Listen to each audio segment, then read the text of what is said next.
Welcome back to the grim darkness of the 41st millennium. I'm Inquisitor Temperance Price, keeper of the Inquisition's Black Library, and this is my report on the Valentyne Heresy, an actual play podcast set in the Genesis adaptation of Warhammer 40,000's Dark Heresy RPG. This report features Game Master Tom McGee and players Ryan LaPlante as Inquisitor Lucius Valentyne, Tyler Hewitt as Attikus Viz, Del Borovic as Morgan Rolls, and Josh Halbot as Gideon Vega. My report shows that the Inquisitorial band have discovered a way to speak to Trin Rakai. Attikus punched a demon into the warp, Valentyne executed King Frederick for his crimes against the Emperor, Gideon realized his companions might be the death of him, and Morgan found Lizzo Lizardman. Can these heroes trap the soul of Trin Rakai in a servitor, or will the aeldari escape again? Find out next in this episode of the Valentyne Heresy. Bootlog. Lizzo Lizardman. I mean, this is very messy coding, but fuck it, no one's ever going to see this except for me, right? So let's just bring you online so you can make this exile a little more tolerable, at least until I get the call. I need some tech use checks to do some electrosurgery. You are currently sitting in the ruins of the Cloud Palace on a Daemon world, deep inside the warp.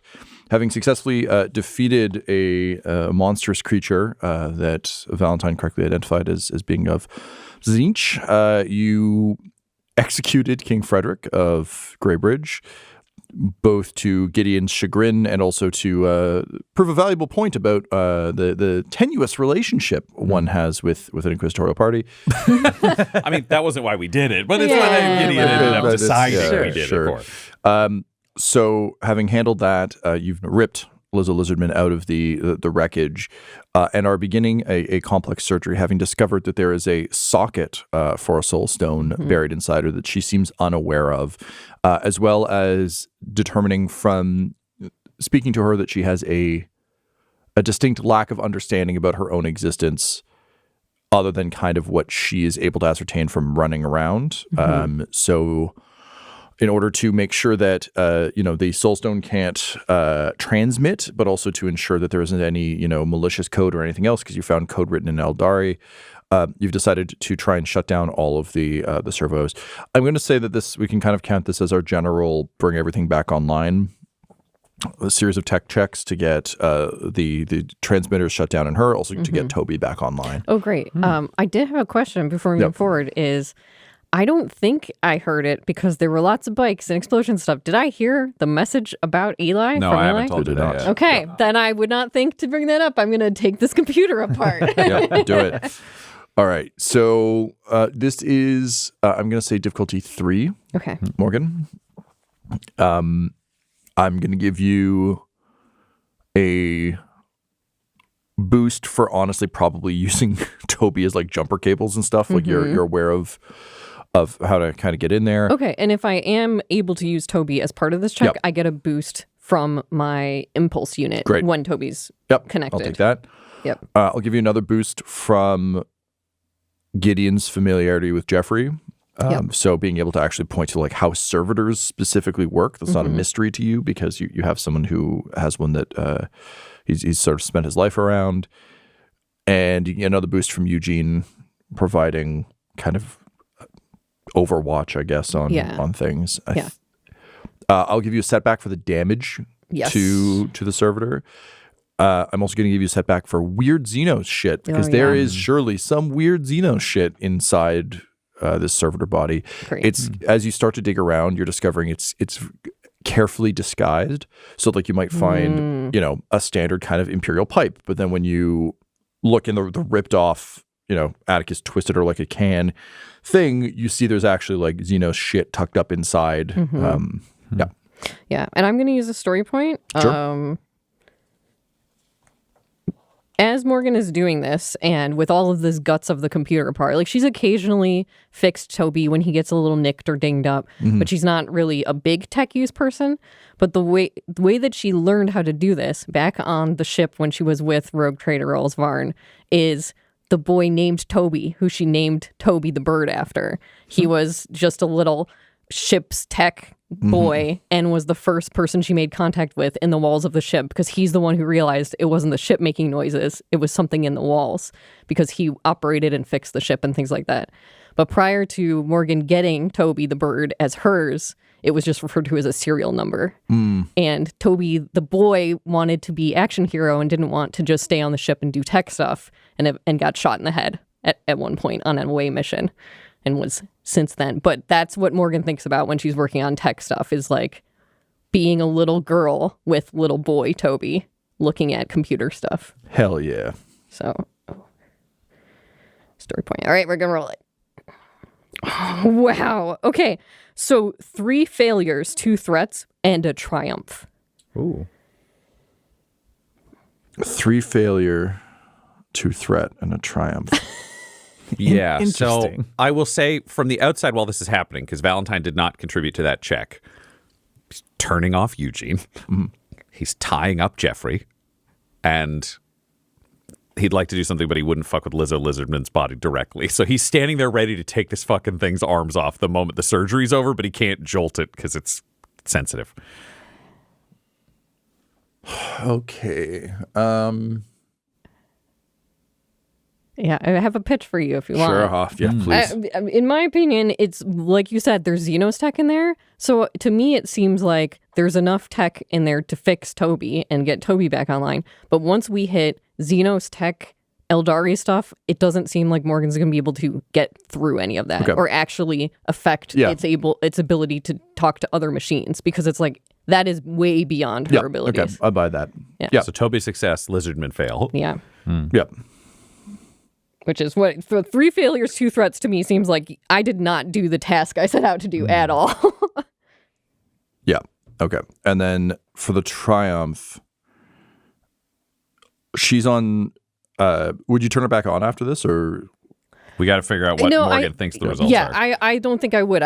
It would be in there, her hands in those guts, and in thinking in that memory, and then turning back to Valentyne. And once you get past the outer layer of tech, everything in here is Xenos. It gives me a headache to even look at it. I don't know how to affect this. That is tremendously unfortunate. All right, backup plan. Keep her off for a second. Reactivate Eugene. He wants to scan all the comm channels, because his theory is that on this world, this is a totally internal theory, but it makes sense to Valentyne, Eugene's got pretty good comm frequency and radio scanners. So odds are Eugene's range matches Lizzo Lizardman's range, because Lizardman was plugged into a bunch of things and like bumped into a bunch of new spheres and different layers. So odds are, if he's not picking up any weird technology other than the shit they have with them, that's true for Lizardman as well. So he can risk a test, because Eugene in hand is not strong enough to fly away, and Jeffrey kind of sucks. So Jeffrey's not going to like leg it terribly effectively. You shut your mouth.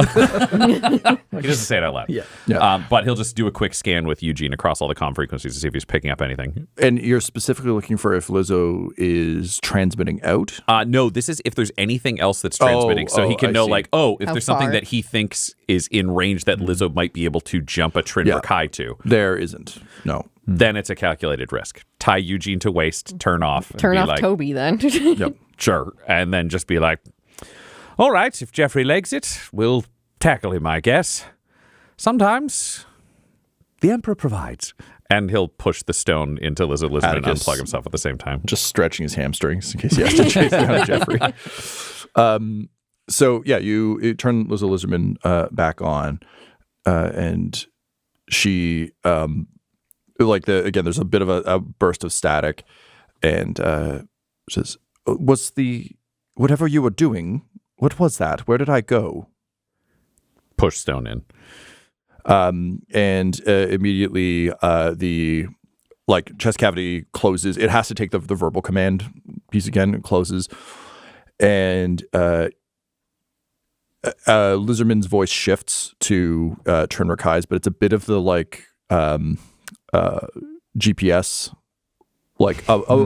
a celebrity recorded the GPS, so it's just a little bit stilted because it's clear he recorded for voice. But Trin Rakai says, "You shot me?" Yes, absolutely. Just a moment. And Valentyne will ignite his power sword and chop both of Lizzo Lizardman's arms off, so there's just a torso and a head. You shot me. Yes. Now we can move forwards. I'm looking for information on your Cabal. I would have told you. What the fuck? Unfortunately, there are malign influences trying to affect my behavior, and I had to move against them. They were interested in you surviving. Malign interests. Well, this complicates things quite a bit for me. Correct. This sucks. You have any... Well, and of course, like, it's the servitor head reacting to all of this, so it's very much a, like... it's a lot more personality coming out of the servitor head than, Any of us are used to from a servitor. Yeah, but still it's a servitor head, so it's just a lot of like, an animatronic with the skin stripped off, or it's just like the head is moving around, but there's no facial features or anything else. Fine, yes, you need my help. That's... Look, you have me at a bit of a disadvantage, so I will obviously assist you in whatever way I can. Excellent. I would ask that you do not crush the soul stone. Correct. That will guarantee our relationship can move forward. It will. It'll also guarantee you a way back to your home, because if you don't have me, you don't have a way off this rock. So, which I would have told you if you hadn't put a bullet through my head. So here we are. Looks like we're in a relationship now. Isn't this great? Yes. Great. What do you want to know? Tell me about the Cabal. Yeah, okay, look. I'm going to say some stuff that, if I understand how you monkeys think, will come across as rather heretical and frustrating to you, and I can appreciate that. I understand what your Inquisition tries to do. And you know what? To be quite honest, even a part of me respects it. For lesser beings, sometimes you get it right. So I will tell you what you want to know about Excellent. The Cabal. I'll tell you about our plans and why we're doing it. But what I really need you to do is to just take those primate instincts of yours, and like he nods at Attikus and says, those instincts you have to punch and crush and say, I don't know, grab someone by the throat when he's just here to have a good time. I just need you to really tamp those down. Can your primitive little brain handle that? Do you think you can keep the emotions in check? I'm not sure. If you call me primitive a few more times, I just may need to crush this stone. Oh, well, then you can just die on this horrible demon planet we're on. Oh, well, we all die eventually, don't we? So maybe we should learn about the Cabal. Gideon is like stifling a laugh while this is happening. This is the first time he's seen somebody like stand up to that sort of like belligerent inquisitorial thing, and he's like down like wide eyes, but he's trying not to laugh at this. And the servitor it takes an unnecessarily long pause staring at you. It can't sigh, but you can feel it. But eventually, Trin Rakai continues. Fine, you want to know about the Cabal? Correct. Yes, please. Is that's what you call us, the Cabal? What do you call yourselves? We don't have a name for it. It's a conspiracy. But yes, fine, Cabal. That will do. What do you want to know? Membership, goals, plans, how things have adjusted, overall strategy, and if you have any suggestions on weaknesses or places where I can take your organization apart. Tremendous. Do you know anything? You seem to know about this. I assume you were behind the untimely deaths of Mr. Vicodin and our beloved Inquisitor. Correct. So you already seem to have some sense of things. Oh, and me. So you've killed 3 of us. Yes, and eliminated Fabius Bile as a contributor to your conspiracy. Oh, the backup plan. Yeah, I will say you managed to piss off quite a few people when you took Vicodin. Did you know he was supposed to provide all of those orcs for the assault on Terra? All of them. And suddenly, no orcs. And, well, aside from our small contingent of... Well, I'll get to them in a moment. But, yes, the Billingberg's plan to activate the new men. Fabius Bile is an interesting primate. A useless one, but an interesting one. Fine, so you like our membership? Tell me everything. Tell me the story. Where did this organization begin? Where did you find each other? How did you move forwards and find common ground? It seems like you come from a variety of disparate groups. You are correct, Lord Inquisitor. All of us had our own reasons to want the Emperor, struggling to say polite things about the Emperor. The Emperor to vacate the Golden Throne.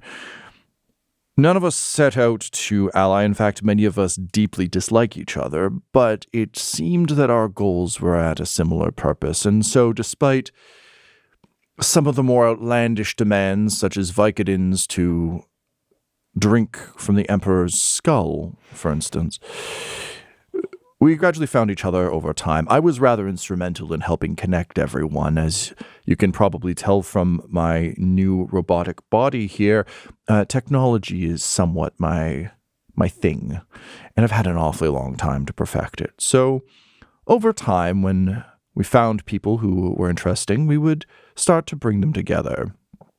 And one by one, we did find some rather interesting people.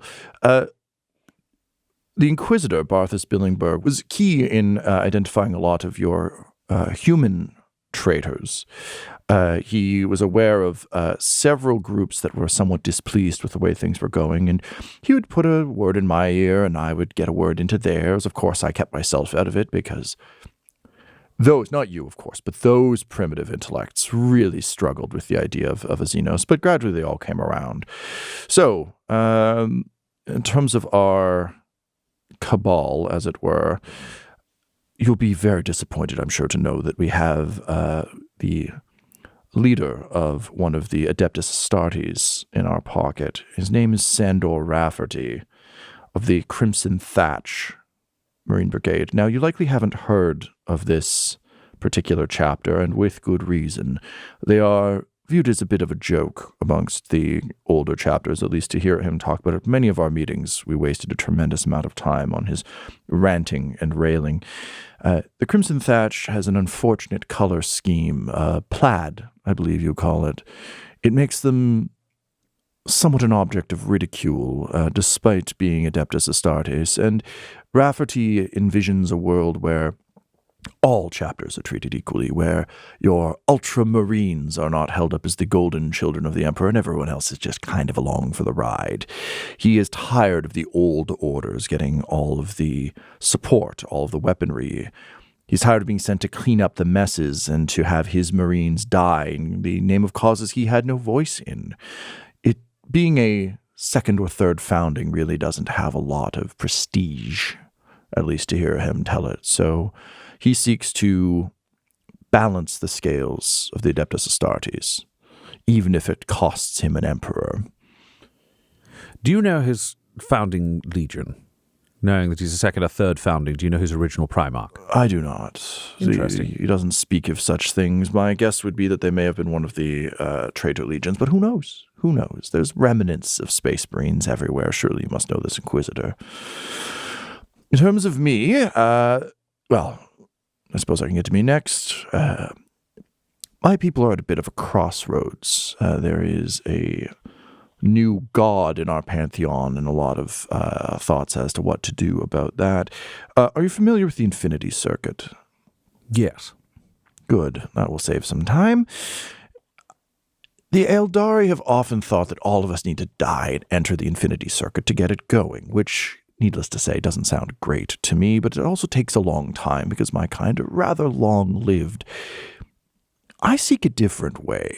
It would seem to me that if we fueled the Infinity Circuit with lesser, perhaps more watered-down souls, we could perhaps still affect the same outcome. So I seek to complete the Infinity Circuit with your Imperium of Man.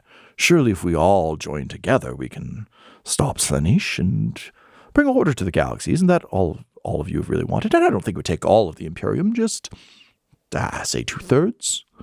2/3 of an Imperium for the death of a Chaos God. Not a bad deal. So, being exiled from my own people for these rather radical views, I found a very comfortable home on what you call Grey Bridge.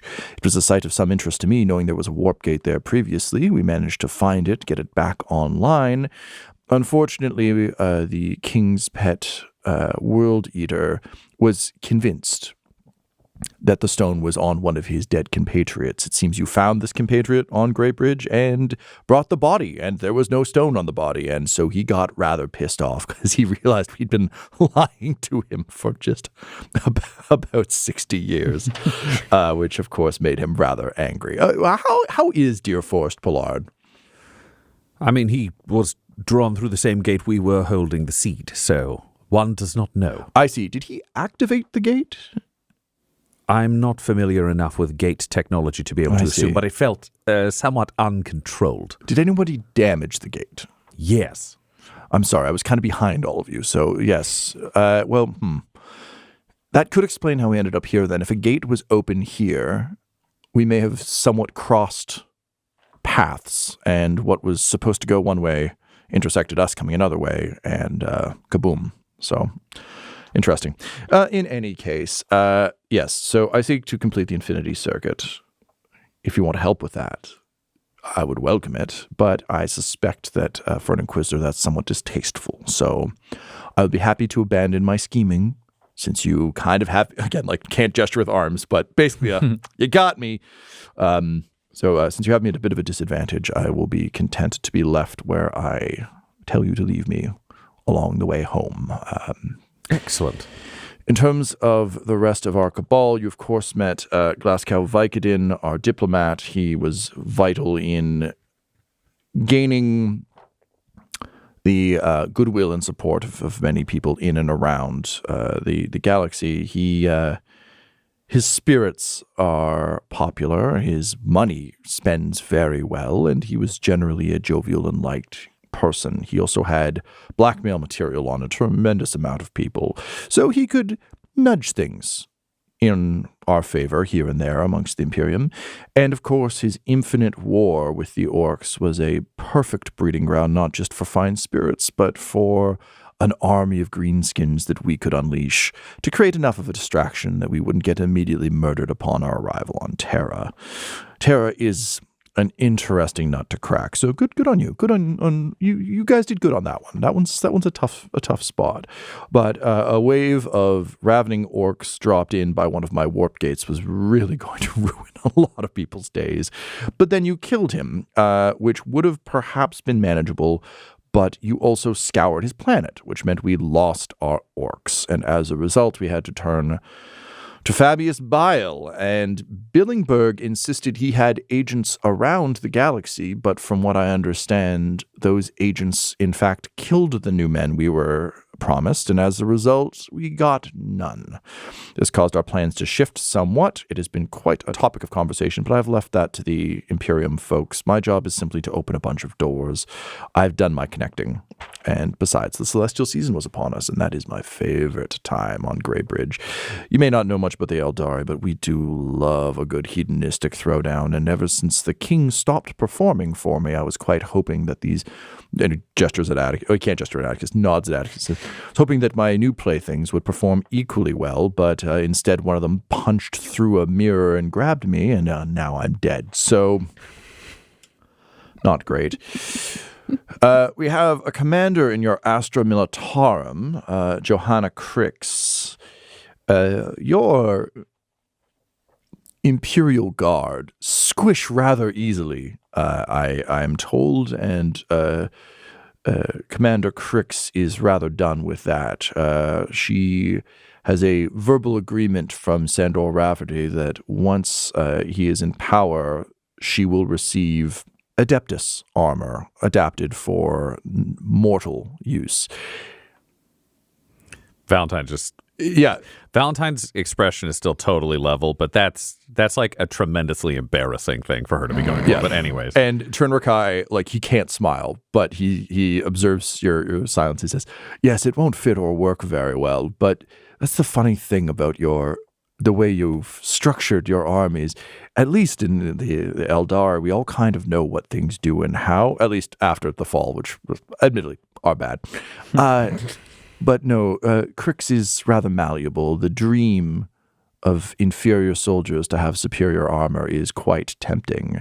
And Glasgow Vicodin had a silver tongue, so yes, I do think she'll be somewhat disappointed, but you can understand the Imperium troops being somewhat frustrated that there is a whole realm of technology unavailable to them. I'd promised I would help adapt the armor to them, but really that wasn't in the cards at all. Of course not, and to be able to produce it at the same scale as the Militarum would be impossible, otherwise the Imperium would be doing it now. But that's the beautiful thing. If you don't have the insight into that, you just assume that all the Marine chapters are sitting on vaults of armor that they just won't let anyone drive.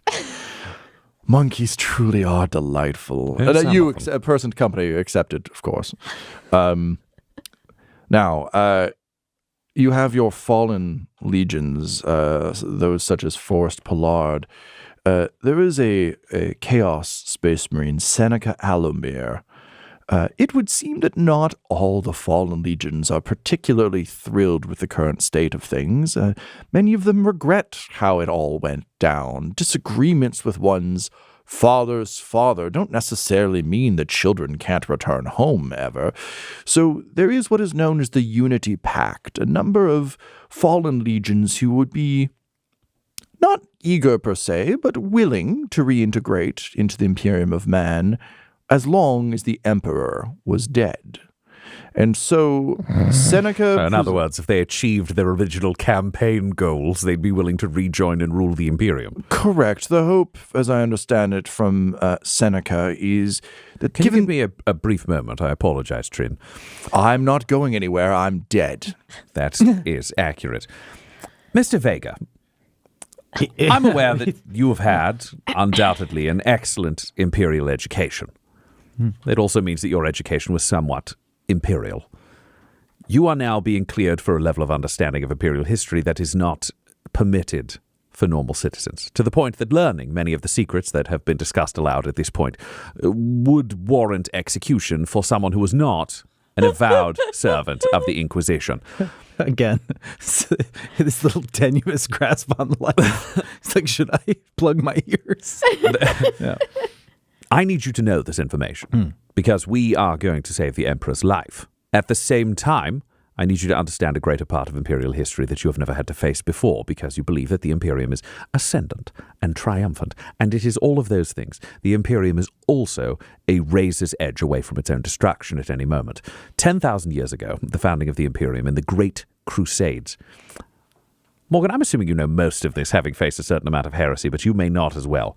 Welcome to the party. Attikus, please don't have a breakdown. I was going to say, Attikus just actually goes up and puts a hand, like human hand, on Gideon's shoulder with a bit of a look of, like, this is scary to me too. But, hoping that with his bearing and also the weird kind of, like, noble respect you seem to have for him, that he'll be able to convince you, like, if I can do this, you can, kind of thing. He doesn't believe that. He's just trying to impart it. He's being Bad Morgan, basically. Yeah, sure. I would assume Gideon, like some of these names, some of the like, what am I thinking? Like sect names and stuff like that. Of Space Marines sectors, and stuff, that'd be totally. You know the Ultramarines. They're pretty well known from like general propaganda. Why is Sandor's so mad? Yeah, but Space Marines are like the big angels. You live in a world with Forrest Pollard, so you've seen a Marine on TV and probably at a distance at events. And like Fabius Bile. Fabius Bile, you'd never have heard of. No, okay. That'd just be a random name that you'd never heard of. I just know him from my own. Josh, you know him because you know. But like traditional Imperial citizens don't get taught about the heresy. Sure. They don't get taught the warp exists other than it's bad. Yeah. They don't know about demons. They're actually unaware that there was a Horus heresy. Sure. They actually believe there were only ever 9 Primarchs. Yeah. That's how it's all set up. Good. So this is a big reveal. Yeah. During the Great Crusade, there were, in fact, more than 9 Primarchs. In fact, there were 18. You may have heard tales of the 9 Primarchs and the 9 leaders of the Dark. They were traitors. Heretics who rose up against the Emperor and tore this galaxy asunder in a civil war led by Horus, the great betrayer. Undoubtedly, your world had some kind of shaitan analog of a corrupter. That was Horus. Those legions engaged in a horrific, horrific war. The Emperor did not take the Golden Throne willingly, as we have all been told, as an act of sacrifice. He was mortally wounded in combat with Horus. He won the civil war, but at a terrible price. That means the Golden Throne is the only thing keeping the Emperor alive, and has been for 10,000 years. The Imperium has been moving on with his holy leadership, but at the same time, threats from without and within are growing ever greater. The legions, the fallen legions, the 9, they are in the warp, in the Eye of Terror. And since, now that I don't know if you know this either, there are Primarchs who have returned. Rabute Gilliman is currently the regent of the Imperium. After 10,000 years in a stasis field, he has returned. The Imperium is Trin Rakai resurgent. starts laughing. The Imperium is resurgent. At the same time, Cadia has fallen. Our greatest bastion against the warp and the Eye of Terror has shattered. The Cicatrix Maledictum, a warp storm, has fully engulfed half of this galaxy, turning it into a new realm known as Imperium Nihilus, because we do not know what happens there. Crusades are setting out, Gilliman at their head. There are rumors that Lionel Johnson is even in the field, but at the same time, this terrible, terrible history has occurred. Ignorance is a gift that protects much of the Imperium, but it will no longer protect us in a world where the hills have eyes. This is the true history. These are the foes that we face, some of them 10,000 years old, steeped in malice and the warp. But the Emperor brought us together here, because the Emperor set us against this cabal. The Emperor brought you to us, Gideon Vega. Now you know these secrets. Let them strengthen you. The Imperium survived a war before. The foes are lesser now. It can be won. Trin goes, He says, he's in a box.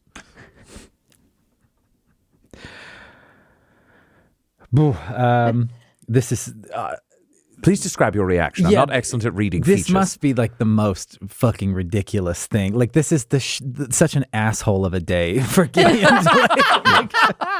Like he's trying to and I assume anybody in this situation is going to try and take in. They can only functionally take in a certain amount of information in a day, and like from start to finish this, and like you're presenting them in these sort of tidy asides that are like just catching you up.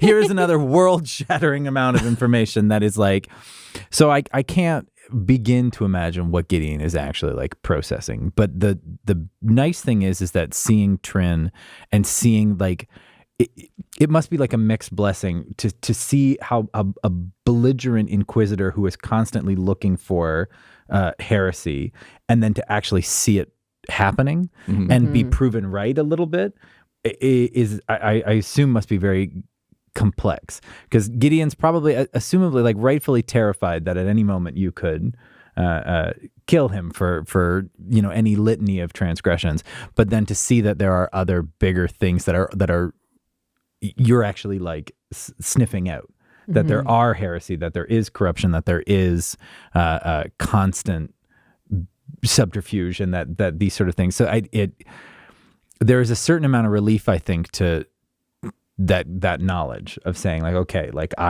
maybe I'm not the biggest problem right now. Like, and it reinforces, I think, that, oh, this could be like a valuable relationship. But as far as like the information being presented, like I'm sure this is the kind of things that just would make people go insane. Yeah, Attikus takes a walk, like not far, but he has to take a minute because he's a dyed-in-the-wool like Imperial believer, and he's gotten like little tastes of this. Yeah. But even with the Chaos Space Marine, like with the whole like World Eater thing, I think in his before head, Valentyne had just pitched for like general understanding. He pitched that some Space Marines fall and have to be killed. and Attikus was like, "Oh, okay, I guess it's like one group." Like, "Oh yeah, I get it. Like a legion can go bad. Okay, all right, yeah, I get it. Sure, fine." Yeah. But to hear this laid out, also the fact that the Emperor, like I think the Emperor being pseudo dead, I think has been brought up before, but just the depth of this. So yeah, he's just taking a little. Yeah, that the Emperor didn't win, and then like ascend to the throne where he's there and he's around, but he's the god on the throne. I've got your back. Yeah. And for Morgan, it's funny because this is the first time I think it actually feels a little more hopeful, because Morgan's point of view was like, I was raised in the Imperium with Space Marines. Oops, they were all actually Chaos Space Marines, and she was raised on Chaos Doctrine. And in her mind, it was like, Space Marines are scary and they'll kill you. And I can't trust any of the Imperium or any of that stuff.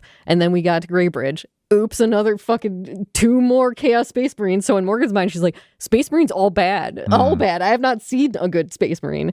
And to hear there are actually some good ones, and the Emperor still is real and is protecting us. And even though the way that she learned was like, the Emperor's children protect you and they do weird things and you just got to go along with it. It's like actually the Emperor part of that was real. So at least there's that to hang on to, and that maybe there are good Space Marines, which at this point she was not going to believe that at all.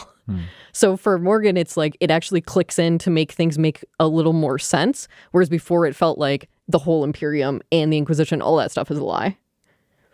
Right. Valentyne just looks at them all and says, if you have any further questions and you need clarification about any news that comes up, please ask. I will answer what I can. Attikus just like wipes his eye, like back to all of you, wipes his eyes, puts his glasses back on, just like rolls his shoulders, and just kind of stalks back over, sort of like masked firmly back in place. It's good to have you with us again, Colonel. To be clear, many in the Imperium failed their Emperor, but if they had lived up to your stringent standards, I believe the Imperium would still have been whole today. And he just nods and goes, and then like pokes the voice box again, trying to get it back online. But. Yep.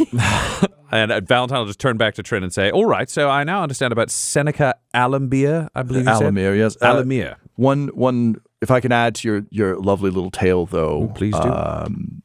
You should know that Bobby Gilliman is one of us. Charming. Oh, I'm not joking. We have Bobby Gilliman. And then, like, you can hear the shit-eater grin. It says, first Orc Primarch of the War Marines. You see, orcs love the biggest and baddest. And the biggest baddest that this particular orc heard of was your Rabute Gilliman. So he has named himself Bobby Gilliman and seeks to be the first Orc Primarch under the New Order. He seeks to found a legion of Space Marines, orcs, undergoing Space Marine transformation, and police the galaxy alongside the rest of your Adeptus Astartes. I tell you, when we tell people we have Bobby Gilliman, sometimes it really, really gets them on side. I find it tremendously amusing. So you have your Bobby, and I have mine. Isn't that delightful? Yes. You have many conspirators that I had expected to be, shall we say, more subtle and intelligent. I feel like we started at the smart end and we're working our way down. Every conspiracy needs some very foolish blunt instruments to unleash, and when your goal is the throne of terror, well, you gotta throw some primitives at it, you know? So between our Imperium friends and our Orcish Primarch, we have a lot of very powerful blunt tools that can break against the walls of Terra. But yes, not everyone operates at a Glasgow Vicodin or Billingberg or me. Some of them are rather foolish. Seneca is incredibly dangerous, but also hopeful, which is... do you know what legion Seneca was formerly of? No, I didn't bother Do you to know ask. the color of the armor? Seneca we only had voice communication through the warp. Seneca merely mentions the Unity Pact. If I were to venture a guess, it is Marines from across several different legions who have banded together. When they arrived, we expected they would all show up wearing their own particular colors. Yes. But likely refounding a new legion under the newfound Imperium. When they arrived. Second Black Legion, tremendously unoriginal. We have an Adeptus Mechanicus on the Red Planet, name of Nikos Manta. You will not surprise you to know that those who worship the Omnissiah are frustrated with the current state of events. There is a small subsect within the Adeptus Mechanicus who believe that the Omnissiah cannot properly be born as long as the Corpse Emperor lives. There's a reincarnation thought that upon his actual unplugging, a new, more powerful Omnissiah will be born and that they can all follow, but he's just taking his sweet time. And after waiting 10,000 years, there are some who are getting rather impatient. This Mechanicus will be vital to your trip home. If indeed you intend to stop the Cabal, you will need to move rather quickly. A lot of our plans have been thrown into flux. People are starting to kind of spin off in their own directions. So I was fully expecting to activate my parts of things after the little celestial season was done. And finally, we have the architect of most of this, by the name of Galen. He was a system planner for your Imperium. He's not unlike your Emperor in that he is kept alive by a series of horrific machines. But he desires a tabula rasa to be able to rebuild the Imperium from the ground up. Your old technologies are failing, your cities are falling, the forces of chaos are on your doorstep, and, that's not going away. We have other threats throughout the galaxy, the Necrons, certainly. The Tau won't stop looking for new inroads, for the greater good and such. Galen, having failed several times throughout his career, has spent about a century planning a beautiful new Imperium that can be more unified and built to a higher standard than the crumbling wreckage you currently reside in. So he is the last of us. And perhaps the smartest, but also with the least reach. A failed architect isn't exactly anyone's best friend. Yes, also, to believe he could solve the problem of the Imperium in 100 years when it took the Emperor 40,000 is quite hubristic, one might say. You don't form a cabal without a certain amount of hubris. Yes. This list of names and information matches the research that I have done previously and those things that are expected. Where do I find them? How do I kill them? Well, that is an interesting question, Inquisitor. You see, some of them I think may already be cut off. You've been causing quite a ruckus throughout the galaxy. With the death of Vicodin and Billingberg, we lost a tremendous amount of our Imperium assets. Billingberg was said to have agents all over the galaxy that he could remote activate, and if he can't do that, that kind of fucks us in a variety of ways. We've lost our orc Wa, and instead just have our Wa Marines, who admittedly are beautiful killing machines, but are certainly not an endless tide of greenskins, which is really what we were banking on. If I were to venture a guess, with me now dead and news of Greybridge's destruction spreading, it will not be long before the remaining members launch whatever version of this they can. A lot of them are on limited time. Galen does not expect to live much longer, and with the spread of new crusades, the Unity Pact Marines will not be able to easily get away from their Chaos Legions if they're summoned into combat. So my guess is they will be moving against Terra rather soon, which does present you with an interesting opportunity. Up till now, you've been trying to stop any attempt on the Emperor's life. You can. I know this is going to sound like I just want the Emperor to die. I honestly kind of don't care. The Infinity Circuit's really my deal, so save him, let him die, not my issue. If you let them move against the Emperor, as indeed they may already be, given the time here is rather strange, you may be able to kill them all on the steps of the Golden Throne itself. I have a back door in. You may not know this, but the Emperor worked rather hard to build an expansion into the webway. Very dangerous play. Didn't end tremendously well for him. Correct. Went very poorly, unfortunately, due to the intervention of 9 Primarchs, who did not understand the entire vision. Again, ignorance, as I've mentioned, he says, looking at everybody else, can be a virtue. Those who question and have curiosity, to be absolutely clear, all of you are cleared for curiosity, it's fine. But from the general population, it tends to cause tremendous heresy. That's why we burn it out. Continue. Interesting tactic, although admittedly, if my people had employed a little bit more of that basic urge, then perhaps we wouldn't be in our current dilemma. Again, like with head gesturing to body.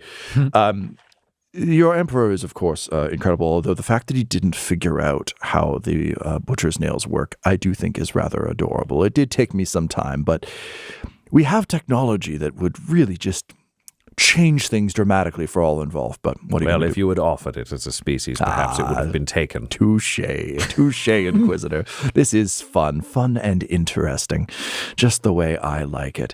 Okay, well, it is a somewhat complicated system, but on Mars, there is a backdoor into the old webway extension. It was a bit of a trap door for the Emperor and his Primarchs if things were to go tremendously badly on Terra. Of course, when the expansion of the webway was shut down ever so dramatically, the use of this passage was cut off. However, certain Adeptus Mechanicus members have very long memories, and though it is a dusty and unused temple, our dear, sweet Nikos figured it out. So, using what I have and my ability to activate such gates, our plan was to assemble our forces in neutral ground. Kamara, the land of the, I believe you call them Dark Eldar, the Drukhari are fallen friends.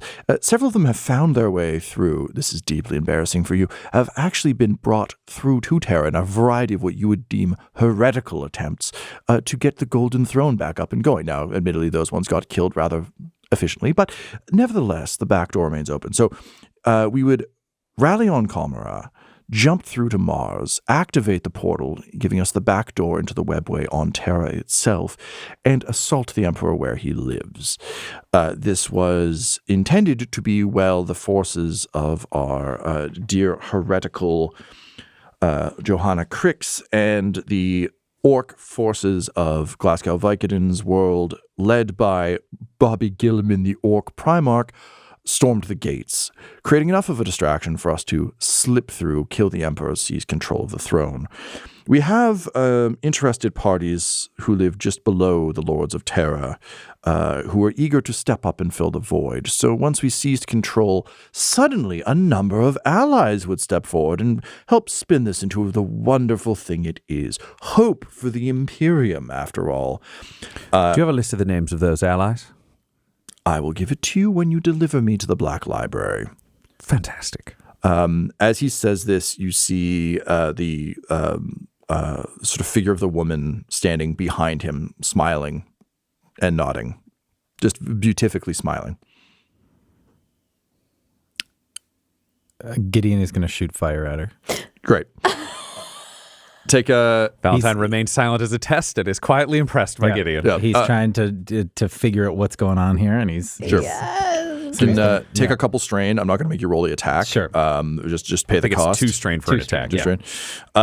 So you and there's just a binaric scream from Trin Rakai, who is used to having skin. Before the flames go out, the spirit is gone. It is, was that entirely necessary? What the fuck? I'm already dead. Good work, says Valentyne. and he just nods. to Gideon. Nice. Okay. Well, I apologize for offending you with information, I suppose. That was unrelated to you. That it was Oh, okay. warp ephemera, etc. Yes, warp ephemera. Great. So, in order to reach Kalmara, we'll need to go through the Black Library, which is where I will leave you with the necessary things you need to activate the warp gates on the other side. You leave me there, and you can be on your way. If you destroy me there, things will go very, very badly. But my guess is, with its connections through the webway, no matter what weird warp gate is here, we can use it to jump to the Black Library. So here to Black Library. Black Library to Kamara. Kamara. Then we go to Mars. Then we go to Terra. Correct. Unless you want to storm Terra on your own, in which case, good fucking luck. I don't need to storm anything. I have a rosette. The question I have for you is this entire plan seems to hinge on your ability to open gates, which becomes our ability to open gates. And we are opening the gates in a row that would allow this entire cabal to pursue their own aggressions on Terra. Yes, but without me, because I'm fucking dead, they're going to have to implement some backup plans. I wouldn't be surprised if they're currently on Mars. Some of them are on Mars right now or en route to Mars to try and figure out how to open the gate without me. I'm the best at opening warp gates. I'm not the only one who can do it. Yes. So our best chance is moving as quickly as possible to try to get through this route before them so we can warn the defenders, activate Terra, and engage their forces the moment they appear. If you can make it to the Golden Throne, odds are you will either beat them there or meet them there. Either way, I don't expect their odds are going to be tremendously good without me, but they're better than 0, which I don't think you can afford. So yes, get there before them, warn Terra, and kill them when they arrive. And, if it's not too much trouble, when you have the ear of your Bobby Gilliman, or your Emperor, if he's listening, put in a good word for the Infinity Circuit. I really do think it's our only chance. And there's no guile in that. That is legitimately spoken from the heart through a servitor. This speaks to Valentyne because Valentyne understands that kind of driving purpose, which is like, play the card you've got. The best card here is he can go pitch it to the Imperium because it sounds like the things that are tells to Valentyne in this is nobody else gives a shit about the Infinity Circuit, and none of these people actually really care about each other individually. But if he can get a list of every High Lord wannabe to hand over, he's got a band of, as far as he can tell, morons who are going to do they're going to do an assault on Terra, and they're definitely all going to die. But the question is, can they take the Emperor with them? And he doesn't know the closeness. Well, it's a non-zero chance of failure. And your visions have continued to show you this happening. So as long as that's going down, he's got to get to Terra. So this all checks out. His only concern with this plan is how can he be sure that the information that he has given now will actually get us out of the Black Library and where we need to go instead of throwing us in a hole. At the same time, he doesn't have any way to get that information now. The best chance is, knowing as an Inquisitor, the Black Library is a repository of information. He could probably find information or maybe talk to a librarian there. Some Inquisitors, a very small number, have been in and out of the Black Library and gained some kind of privilege for information. That's his best shot. Yep. So he's just going to say, all right, where do we go? And at that, if a robot could shrug, Trin Rakai says, well, that's a bit of a problem for me too, because I don't know where the fuck we are. So your best bet is to find the warp gate, which I imagine would be in whatever heaven's forsaken city or settlement exists on this fucking planet, so we can get out of here. Because if there has to be a warp gate on this planet, or we would not have been pulled here, we would have just been scattered like ash to the warp. So find whatever city center there is, do whatever you need to get to the warp gate. You seem pretty fucking good at killing, so maybe do a bunch of that, and then let me activate the gate. I completely agree and understand. We'll speak again when the time is right. And he's going to take the stone out and just deactivate Lizzo Lizardman. This is just his Spirit Stone translator. He does not need this fucking servitor with him. And he'll look to everyone else and just say, before we pursue the rest of this mission, does anyone have any questions? Morgan, you do know that Eli had that sword. Do I see the sword? Yeah. Yeah, he's holding it. Yep. Yeah. Morgan will look down at the sword at his side. That's your sword that Eli had when he disappeared. Yes, I received a message through Lizzo Lizardman that I was going to inform you of, that Eli is apparently alive, or was alive at the time that this sword was placed, shall we say, into the servitor. I see. Does she know where he went? That is not a priority for us at this time. Eli said in his message he would make his way back to us. Morgan takes a minute and swallows it, and all right. Excellent. Any other questions? Morgan doesn't. Morgan quiet. Gideon, questions? No, I think he's like averting eye contact at all times, and he's just trying to sift through everything that he's learned and what makes sense to him and what doesn't make sense to him, and realizing that the only option he has to get out of this planet is placating the Inquisitor. So I think he's going to try and, for the time being, just focus on this, focus on getting safe, and then he's going to try and figure out what that looks like tomorrow. So I think he just kind of has like a little bit of a 1,000-yard stare and looks straight forward, and then like shakes out of it a sec and nods and says, "No, let's go." And Attikus's only response to that is to just drop a bike down in front, drop another bike, drop a third bike, and then shuffle a little bit because he can't drive one. So just Attikus and I'll ride together as we do on our continuing adventure. Valentyne will take the Lizardman servitor into his sidecar of his saddlebags, because that feels like something where if he needs Trin Rakai on short notice, he wants to be able to just plug in. The Royal Guards, I know they normally carry like last lock rifles. He's not interested in any of that. We've stripped the body, so we got armor if Morgan wants any. Yep. Gideon, I think you're already suited and Morgan, up. I would say Attikus just take it to be what armor you had previously, cool. just patchwork. Yep. Yes. Great. the other question is, did they have any pistols or knives? Because those are the like support weapons that were of better quality from Greybridge than not. Yeah. Great. And shock mauls if you want them. He just wants a backup last pistol for himself, because then he's got he is at his best. Bolt pistol, power sword, backup hidden gun. He'll put a knife in a boot just so he's got a backup in case that goes down. And he would be able to, then he could just leave Attikus with his other pistol that he gave him. He could just keep, because these are all you just can loot the claimed. bodies for weapons, just shove them in the saddlebags. And he had one person that he put the power sword through their skull, and he would go to that body and take the helmet off and just bust out the comm bead that was in there and come over to you, Gideon, presenting a bloody comm bead in his hand. Adjust the frequencies quickly and say, "Welcome to the team, Agent." And he like try. I assume a lot of this is trying to look like present as normal as possible. So you see, he reaches out and he rubs it off, but as he's reaching out, you can just see the slight tremble as he pulls it in. Yep, and you take the comm bead, and Valentyne just grabs your hand, and you realize you can't pull away because he has an augmetic hand holding you in place. He says, Yep. "There's no need to be afraid. The Emperor brought us together." Okay. Yes. It's not just okay. Yeah. It's great. And Gideon, you can see the shimmering woman who looks vaguely like your mother smiling and nodding encouragingly over Valentyne's shoulder. This episode of the Valentyne Heresy features the voices of players Ryan LaPlante, Tyler Hewitt, Josh Halbot, and Del Borovic, alongside Game Master Tom McGee. This episode was edited and mixed by Laura Hamstra, and the Valentyne Heresy's artwork was created by Del Borovic at delborovic.com. That's DELBOROVIC.com. Our theme song is The Hordes by Megan McDuffie, and our ad breaks use the tracks No Control and Chiefs by Jazzar, JAHZZAR. All of their music is available at freemusicarchive.org.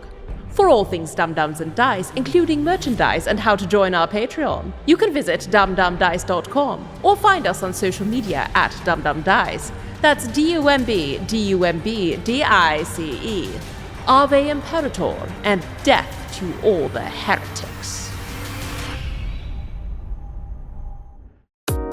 Dum-Dums and Dice has to give a special thank you to the supreme beings of our Patreon at this time: Christopher Little, George Dolby, Richard Cranium, Gavin and Abby McDonald, Logan, Fire Unfriendly, Grandma Likes D&D, Alan, Stabby Stranger, Glitch Trick, Flynn1138, Alarain Okapi, Schrodinger's Pepper, Madre de Gatos, Lady Maiden, Nithrian, Garbo Ape, Sam Schaefer, Waffle Marine, Dagger Rain, Rob L, Dia De Los Hoodless, Squishy Werewolf, Remy Funky Head, Accent Therapeutic Services in Florence, Kentucky, Lael, Shulzari, The Long Family, Jordan Oliver, Richard Wright, Brittany Fenwick, Alex Parr, Dragonfly, The Body Barrelers, Megan Werner, A Man Out of Time, Curtis at FingerTechRobotics.com, Panda24NN,